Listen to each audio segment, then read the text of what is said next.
So guys, and welcome back to the doctor's office. I am Dr. K. Knight, here to give you your proper diagnosis and prognosis and everything comics and comic book characters. And today we are talking about the new X-Men series that just started, X-Men from the Ashes, and it takes place after the fall of Krakoa, right? So this should be very interesting. So I think it's about 10 months later, and they have taken over an old Sentinel production base in Alaska, and the team consists of Cyclops, Wolverine, Beast, Psylocke, Magic, Juggernaut, Quentin Quire, and Temper. The very last fight that they had was up against Orcus, and apparently Orcus has done some experimentation. So what they're trying to accomplish a few things. And on one front, they are talking to Officer Robbins, who I believe is the sheriff or something like that, of this small town that they are in. And Beast is talking to her about what it is that they're doing in this old factory, because a lot of the people in the town that they're in were trying to get more jobs or get their jobs back once that factory had opened up, but the factory is not opening up because the X-Men are there. But the thing with the situation is y'all were manufacturing Sentinels, which ended up killing a lot of mutants. So Beast is the one giving her the tour of the facility and showing her basically what they did. So they're doing their own farming down there, growing their own food, as well as whatever else per their living conditions that they need as mutants in this facility. And she tries to let Beast know the people are kind of scared but not really. They were really hoping for their jobs back, blah blah blah, but he's telling them this is what y'all used to do to us, and because you guys were helping manufacture these things, they ended up killing us. So y'all are not getting this facility back. But what can happen is that we can live together and try to work together and try to figure out how to navigate this world together now that we don't have our own home anymore. And we don't have our own home because of the things that you guys manufactured over here. So they're trying to make each other see each other's point of views, but Beast is articulating his position a whole lot better, trying to get her to understand that they are not scary.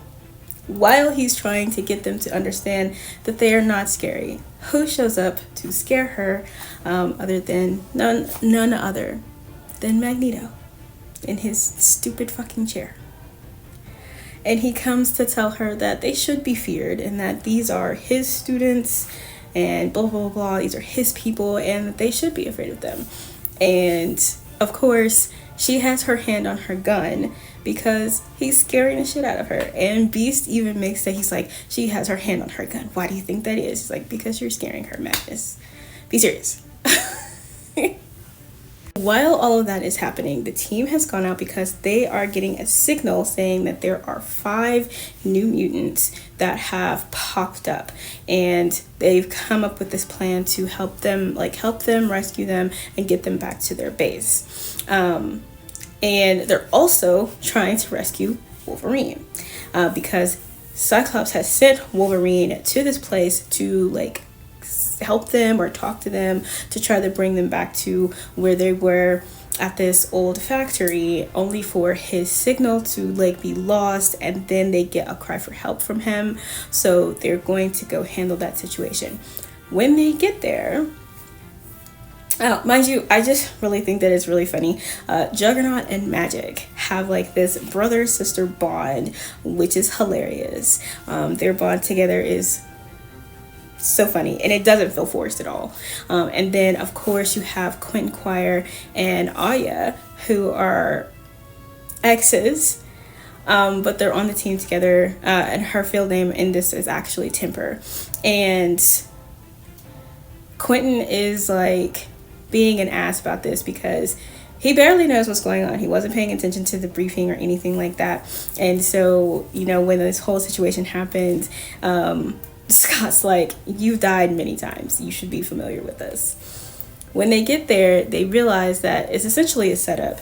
And basically what's happening is that these adults are trying to manufacture the mutant gene within themselves. They're not mutants at all. They don't have the mutant gene in any way, shape, or form. They're trying to manufacture it by taking pieces of other mutants and doing that. And this is like an Orcus thing, essentially. So they are like getting blood and cutting pieces of Wolverine. When they get there, they're like not getting the signals of children, but they're getting the signals of full-blown adults, and they are very confused because you like get your mutant powers after you hit puberty, and so y'all are full-blown adults. Y'all should not just be developing powers, but again, they are manufacturing powers. So they have to fight against these people, and then of course, like whoever is watching them shuts that shit down, and some of them like end up dying, I believe. So they end up going back, rescuing. Psylocke goes to rescue Wolverine. So while the rest of them are handling that. So they rescue Wolverine, but he's like not really in the mood to like go back and have this conversation or anything like that. So he kind of just like goes off elsewhere. He needs to clear his head. He needs to think. Because again, this is coming off of a really big event where they've just lost everything. They've lost their home, their friends, everything. Like, everybody's gone at this point. They're spread out different places. Storm's not even here. I believe Storm's still actually on Mars. And the last time I checked, Jean also died. So there's like a lot of things going on. And so this is taking place after that. And they get back to the headquarters, and Beast tells him about the visit with Officer Robbins, and he says that he wishes he was here for that, but he knew he was needed elsewhere. And then he goes on to say that this whole situation was weird because, again, they are full-blown adults, and they should not be.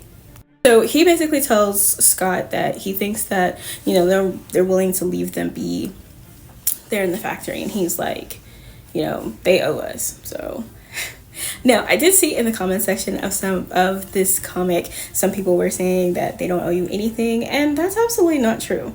They were living on Krakoa and essentially minding their business, and they were still helping people. And this also takes me back to Xmen 97, when the whole situation before the attack on Genosha happened, where he's having that conversation, that TV interview about what's really going on, and he's like, y'all don't say thank you, like y'all don't do anything, you still hate us, and we do everything that we can to protect you. And a lot of the times he's not wrong. Like, I'm not a Scott Summers fan, but a lot of the times he's really not wrong. They do a lot for people, only for people to continue to hate them and isolate them, so much so that they had to create their own island. And then even from there, they went to fucking Mars too. So it's like they separate themselves from you guys because y'all don't do anything except hate them, but then you're crying out for them to assist you.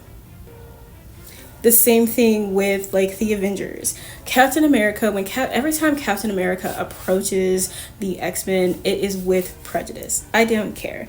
Like, he does it so wrong every single time. And even Rogue during Xmen 97 made that exact point. He does it wrong every single time.